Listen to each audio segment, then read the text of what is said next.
قاری صاحب آپ کہتے ہیں شادیوں پہ آپ بڑا زور دیتے ہیں 3 کریں 4 کریں 2 کریں، لیکن کیا آپ نے کبھی سوچا کہ 3 4 2 کرنے میں تو پرابلم نہیں ہے، پھر عدل کرنا کتنا مشکل ہے؟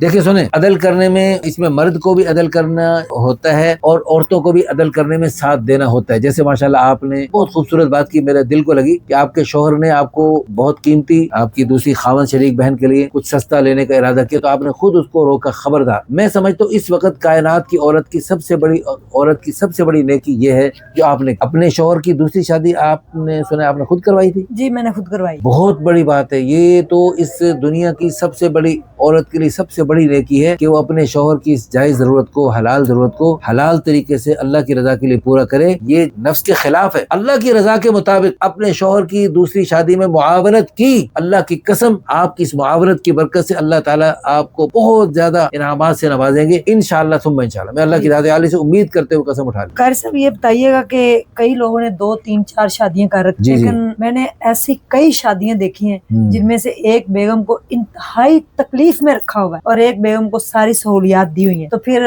اس میں دوسری شادی انہوں نے کیوں کی؟ وہ ان بھائیوں کا ذاتی فعل ہے اور غلط ہے، بالکل غلط ہے، اللہ رسول کی چاہت کے خلاف ہے۔ ان کو اپنے اس رویے سے توبہ کرنی چاہیے، دونوں کو برابر دیکھنا چاہیے اور برابری کی کوشش کرنی چاہیے۔ دیکھیں حتی الامکان کوشش کرے۔ اس میں کوئی حدیث ہے کہ جو برابر سلوک نہیں کرتے؟ دیکھیں حتی الامکان برابری کی کوشش کرنی چاہیے، باقی اللہ نے قرآن میں فرمایا وَلَن تَسْتَطِيعُوا أَن تَعْدِلُوا بَيْنَ النِّسَاءِ وَلَوْ حَرَصْتُمْ، چاہے تم جتنا مرضی زور لگا لو 100% عدل نہیں کر سکتے، لہذا ایک طرف بالکل جھک کر دوسری طرف بالکل چھوڑ دینا ایسا مت کرنا، بلکہ حتی الامکان برابری کی کوشش کرنا، یہ اس کا مطلب ہے۔ اب دیکھو ہم نماز پڑھتے ہیں نا، حدیث میں حضور نے فرمایا صلوا کما رأیتمونی اصلی، نماز ایسے پڑھو جیسے مجھے پڑھتے دیکھ۔ اب پوری دنیا میں کوئی مائی کا لال یہ دعویٰ نہیں کر سکتا میں جیسے حضور کی نماز ہے ویسے پڑھ رہا ہوں، کوئی مائی کا لال بڑے سے امام کعبہ بھی یہ دعویٰ نہیں کر سکتا میری نماز حضور جیسی نماز بن چکی ہے بالکل 100%، بالکل نہیں۔ ظاہری باطنی طور پہ حضور جیسی نماز پوری دنیا میں کوئی انسان بھی نہیں پڑھ سکتا، لیکن پھر تو اس کا مطلب نمازیں پڑھنی چھوڑ دینی چاہیے۔ جب حضور نے فرمایا کہ میری جیسی نماز پڑھو تو پھر سارے نماز پڑھنے چھوڑ دو، جیسے عدل کے خوف سے تم نے